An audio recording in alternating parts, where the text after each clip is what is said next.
Si on veut faire la genèse, l'arbre généalogique, comme dirait le noble, des guides astrologiques, eh bien, avant même le bulletin astrologique de 1981,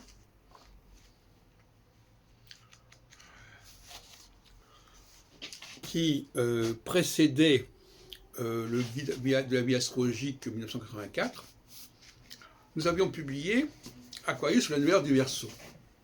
Bien quel rapport? Le rapport, c'est que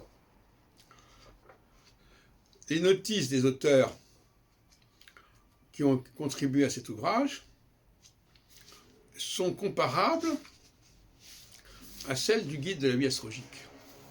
Par exemple, pour Robert Amadou, on a une page entière de présentation de sa biographie dans le Aquarius sous la nouvelle ère du Verseau. Donc, finalement, le processus des notices est déjà là en 79 et en 80 aussi, plus ou moins, dans l'autre ouvrage qui va compléter, qui est le grand livre des prédictions, où là encore nous avons cette façon de présenter les gens rapidement. Enfin, ça n'a pas autant d'importance, mais par exemple, là, par exemple, sur Ruperti, dans le grand livre des prédictions, il y a une petite présentation. Là. Donc finalement, c'est à partir de 79 que nous lançons déjà cette présentation. La seule différence, c'est évidemment, c'est que dans le bulletin astrologique, on donne les adresses, et là, on ne les donne pas.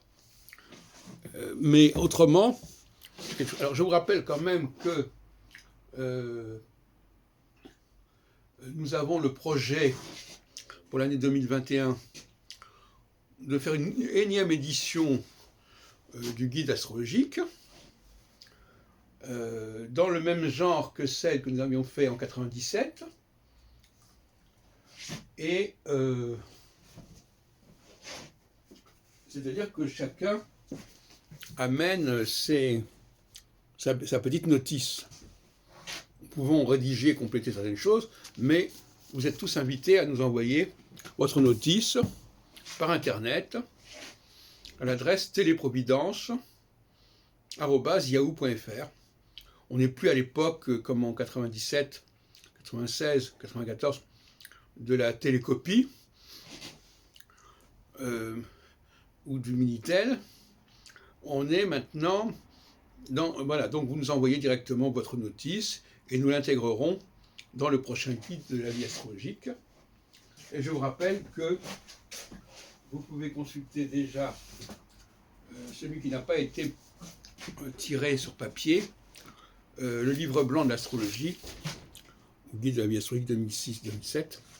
Nous avions publié, vous pouvez trouver assez facilement sur Internet, avec une préface de Geoffrey Dean et des contributions de Jean-Marc Lepère et Milo Baya.